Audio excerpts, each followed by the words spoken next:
The lady I was talking about didn't mention whether or not she does fine art photography. The thing that gave me pause was this sang-froid she was forcing. She literally told me, I don't care what anybody thinks. And I responded to her, I was like, you saying that suggests that you care, that I think you don't care what anybody thinks. And I'm somebody, last time I checked. So, there's a contradiction there. She did not like that. And she said, you're a poor man's Emile Hirsch. Why should anybody care what you think? It was left field, but it was quick. I liked it. So I asked, can we start over? She said yes, and then proceeded to summarize the Demon Slayer series to me before getting into the prereqs I would need to date her consistently. One of which was, you guessed it, intentionality. So I ended up intentionally blacking out, so I had a viable excuse not to drive her home. I did check my phone the next morning, and it turns out I did get her an Uber back. I was able to pat myself on the back for that. I'm not a total brute. I do find myself telling a lot of people I'm in therapy.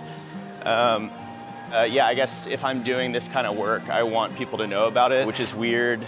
It's a bit out of character for me to own something that's so trendy. I don't know, it feels like I just randomly decided to start wearing Carhartt or something. If you saw my birthday installment, I had that intake appointment with the lady who, I'll go ahead and say it, she was lacking in bedside manner, but she did agree to refer me to someone who specializes in insufferable artist types, and she did, but it turns out it's not easy to find one.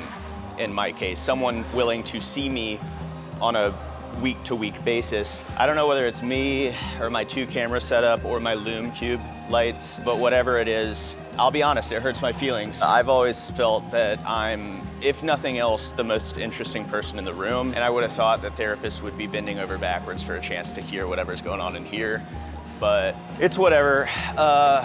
So yeah, the therapist I was initially referred to ended up referring me to another therapist who in turn referred me to one of her cousins who's starting an unlicensed holistic practice out of her 2-bedroom apartment in unincorporated Decatur. And I don't know what Tyreka's credentials are, but I think I'll stick with her for the time being. If for no other reason than she doesn't seem to feel the need to, foist me onto somebody else.